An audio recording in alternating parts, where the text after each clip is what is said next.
registrado. O que eu ia comentar, a gente estava conversando, né? Acho que foi uma fala que eu já até comecei ela ontem, né? Mas acho que tem alguns elementos importantes para dizer. É que esse núcleo central da cidade, antes desse momento, né? Da colonização, da perspectiva indígena, da invasão, ele era uma terra que os tupinambás chamavam de Mairi. Né? Você tem um trabalho de alguns historiadores aqui, do professor Alden, que ele apresenta esse vocábulo e, de certo modo, a Belle Époque, né? Ela é um momento em que insere a Amazônia num novo momento da modernidade, né, com toda essa presença arquitetônica, essa mudança nas ruas, etc. Que é uma modernidade que tem como modelo esse padrão arquitetônico e artístico europeu. E como já foi comentado aqui, também representa uma espécie de apagamento. Apagamento do quê? Apagamento, sobretudo, do modo de vida dos indígenas. Por exemplo, quando a Magali comentou, né, que as ruas elas eram largas porque também representavam uma espécie, podiam significar uma maior facilidade na contenção de revoltas. Não é somente isso, né, mas também tem os outros elementos importantes. Por exemplo, logo no início da colonização, como é que você andava por Belém, né? Bom, era através dos rios. Então, quem foi muito importante para poder se locomover pela cidade? Os indígenas, né? Porque então a locomoção se dava muito pelas canoas. Porque imagine que não existiam essas ruas, não existiam carros. Então, ou as pessoas iam de canoa, ou as pessoas iam a pé. Então, de certo modo, quando você moderniza, né, e você chegam as ruas, chegam esses prédios, essas edificações, você está mudando, né, você está apagando toda essa memória. Então, um outro ponto interessante, o forte, né? Um dos primeiros historiadores ali do início do século XX, de meados do XX, na verdade, ele comenta que o forte, a primeira construção dele era praticamente palha e madeira. Completamente diferente quando a gente chega hoje lá, né? Que é já uma, enfim, né? Já é de alvenaria. Então todas essas mudanças que acontecem no espaço da cidade e que hoje a gente olha, né, com essa perspectiva de um patrimônio, etc., apesar de ser muito importante para a memória e para a identidade, ele também é marcado por processo de apagamento e de violência. E eu estava comentando hoje, vou reforçar que essa candidatura é um momento muito importante para a gente assumir isso, né?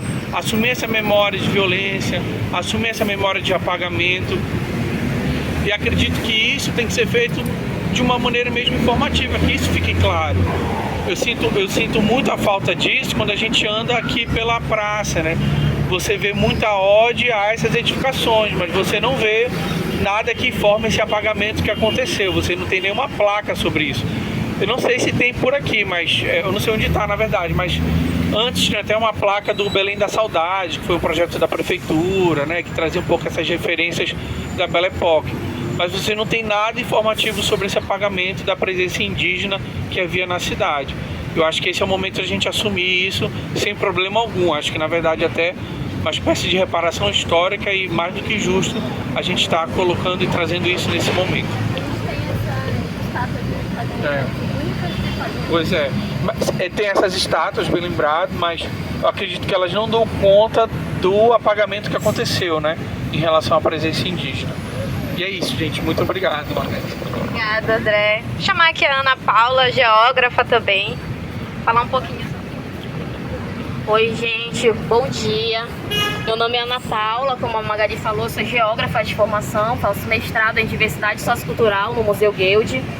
Vou falar um pouco aqui sobre o Manuel Pinto da Silva, aqui o edifício, e a gente também vai conversar sobre a Avenida Nazaré, tá? Na verdade, aqui desse outro lado. Obrigada, Magali. Então, gente, como o Túlio, né, já adiantou um pouquinho, o Manuel Pinto, por muitos anos, foi o edifício mais alto de Belém. Não só de Belém, como do norte do país também. E na década de 60 também apareceu no ranking mundial de edifícios mais altos do mundo, na 16ª posição. Mas a gente olha esse edifício agora aqui e já é normal na nossa paisagem edifícios como esses, inclusive maiores que ele. Mas naquela época, vamos se pensar, era assim? Não, havia um incentivo por parte do governo da construção de edifícios assim nessa área da Presidente Vargas, como foi dito anteriormente, né? Era permitido edifícios a partir de 10 andares serem construídos nessa área. E aí, quem era Manuel Pinto? Era um comerciante português que veio morar no Brasil, também fez investimentos em terras lá em Marituba, enfim, então ele teve um trabalho nesse sentido. E ele teve essa ideia de construir o edifício mais alto de Belém. Isso não foi algo que foi acontecendo aos poucos, isso era já a projeção dele, o objetivo dele, essa construção, né? Mas vamos pensar, naquela época a gente tinha muito um contexto aqui, por exemplo, da chegada de materiais para a construção de um edifício desse porte, de engenheiros também para vir para cá construir esse edifício, que foram engenheiros que vieram de outras partes do país, isso é interessante também de falar. E outro ponto interessante é que o edifício começou a ser construído ali no final da década de 40 do século passado, mas a finalização do seu terceiro e último bloco se deu lá pela década de 60. Então a gente vai ver uma demora também nisso, né? Então, como vocês podem ver, até atualmente também, como era também naquela época, a parte térrea do edifício também abrigava essa questão de lojas, outros serviços. Isso agregava esse valor misto no edifício, porque além dos apartamentos que possuem nele, também tinha essa função comercial. Um outro ponto importante, já lá no terraço, no 26º andar, tinha um restaurante, né, chamado Terrace Palace, e que esse restaurante, ele também era um ponto turístico da cidade. Porque por meio dele, estando lá em cima, dava para ter uma visão de Belém que poucos lugares tinham naquele momento. Então isso são coisas interessantes de se notar quando a gente está falando do edifício Manuel Pinto. E outro ponto importante também, como foi colocado, mas que é importante, muito importante ressaltar, é como essa construção ela vai demarcar no espaço, na paisagem, a ruptura de duas épocas. Aquele contexto da Belle Époque, que já remonta a um ar mais antigo, com uma expressão europeia também, e esse contexto da modernidade, né? Vai demarcar muito bem no espaço isso. Isso vai mostrar pra gente o quê? Que a questão da paisagem ela vai ser demarcada de acordo com as épocas, com as necessidades sociais também. Então essas mudanças, tanto de períodos históricos quanto de governos também em Belém, vão ser demarcadas na paisagem, como muita gente vai falar hoje sobre as intervenções do Antônio Lemos também. Eram intervenções de um período, mas eram umas intervenções também governamentais, no sentido de mostrar que eram heranças que o Antônio Lemos estava deixando para a paisagem de Belém. Então isso são coisas interessantes quando a gente faz essa análise geográfica do espaço. Outro ponto importante também para a gente comentar um pouquinho aqui é a Avenida Nazaré, que está nessa lateral da Praça da República. A Avenida Nazaré ela também vai ser muito importante para a nossa cidade, principalmente por conta da sua ligação com a questão religiosa, mas também com outras questões. Quem aqui é de fora de Belém? Tem algumas pessoas de fora, mas já devem ter ouvido, se não ouviram ainda, vão ouvir agora, falar sobre o Círio de Nossa Senhora de Nazaré, que é uma procissão que agrega pessoas do mundo todo, né? A gente sempre fala para os amigos que vêm de fora, olha, quer vir para o Círio, se programa uns 1 ou 2 anos antes. Se puder se programar agora para passar o Círio aqui é difícil, porque precisa alugar lugar, precisa comprar passagem, tudo isso realmente muda o valor nesse período do Círio. O Círio de Nazaré é uma procissão religiosa, católica, mas que tem um significado também para o povo paraense, passando até desses limites da religião católica. Se torna também uma população, manifestação popular, porque ele vai ter um sentido muito cultural também, de acordo com as suas diversas festas que vão conseguir integrar esse momento do Círio. As procissões religiosas, mas a gente também vai ver esse lado profano do Círio, que é muito interessante. A gente vai ver também outros tipos de homenagens. A gente vai ver também o Círio nas próprias águas. É um Círio que ele acontece na capital, mas ele também chega nas ilhas, nos interiores. Então tudo isso contribui muito, e quando a gente está falando dessa questão da Praça da República, a gente precisa também falar sobre o Círio, sobre a própria Presidente Vargas também, e os vários sentidos que a gente vai ter na cidade de acordo com os momentos. Porque a gente está hoje aqui na Praça da República, mas se vocês vierem domingo de manhã na Praça da República, vai ser completamente diferente. Depois a gente vai contar um pouco mais sobre isso, mas a gente vai ver essas diferentes formas mesmo de territorialidades que a gente vai chamar na geografia. E o Círio também vai expor uma outra forma de territorialidade para essa avenida, para esse espaço onde nós estamos também, e tudo isso é muito interessante de se notar. Então é isso, gente. Obrigada. Obrigada, Ana. Antes de passar para o Jonathan, só falando também sobre a Avenida Nazaré, algo também muito interessante é que nesse período em que está rolando as reformas urbanísticas na Praça da República, no Teatro da Paz e ao redor, na Avenida Nazaré, a última obra do intendente Antônio Lemos, né, lá no final no final do século XX, vai ser o Mercado de Sombrais. E o Mercado de Sombrais, imaginemos, né, naquele momento onde todas essas obras de reestruturação urbana estão sendo feitas aqui, o Mercado de Sombrais vai ser feito no final da Avenida Nazaré, muito distante de onde circulava, né, o grande fluxo de pessoas da então cidade de Belém.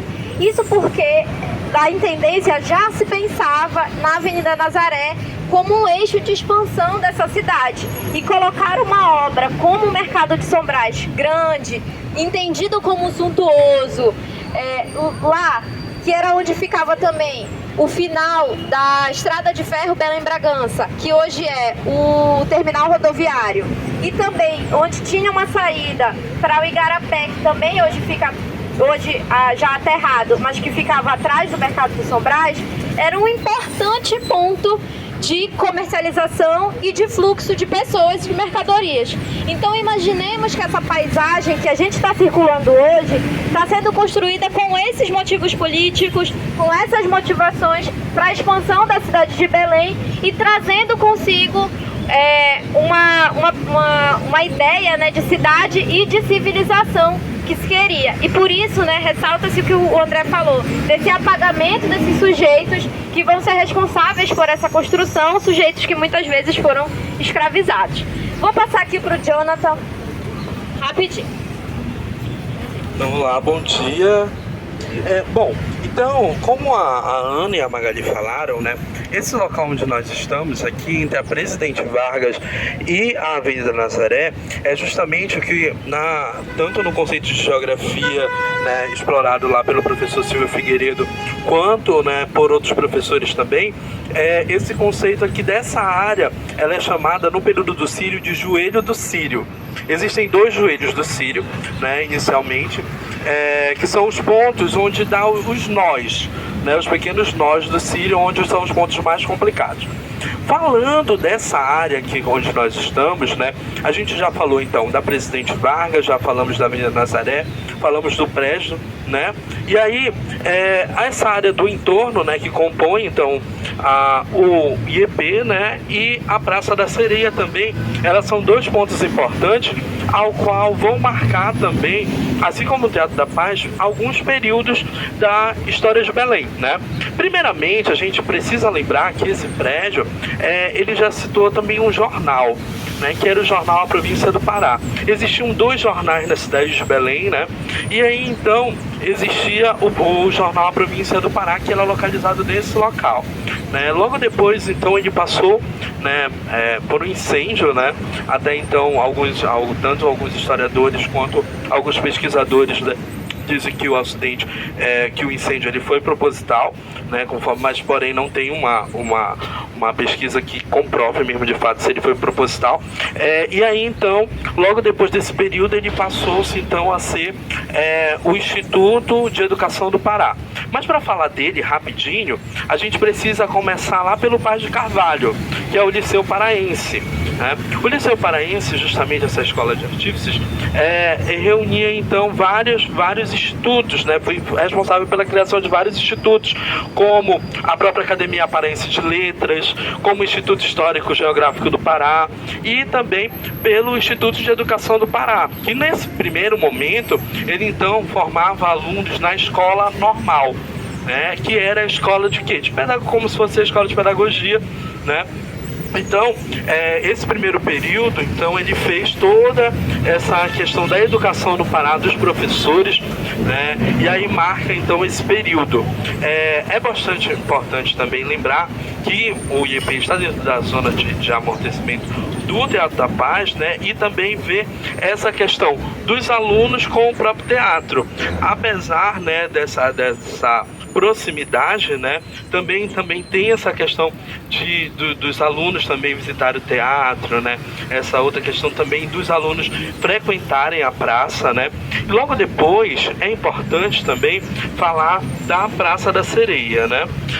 Essa praça aqui ao lado, que inclusive está em reforma, ela também é uma praça muito importante, né? Primeiro eu falei sobre o marco da educação no Pará, agora eu falo sobre o marco da questão da água dentro do estado também, né?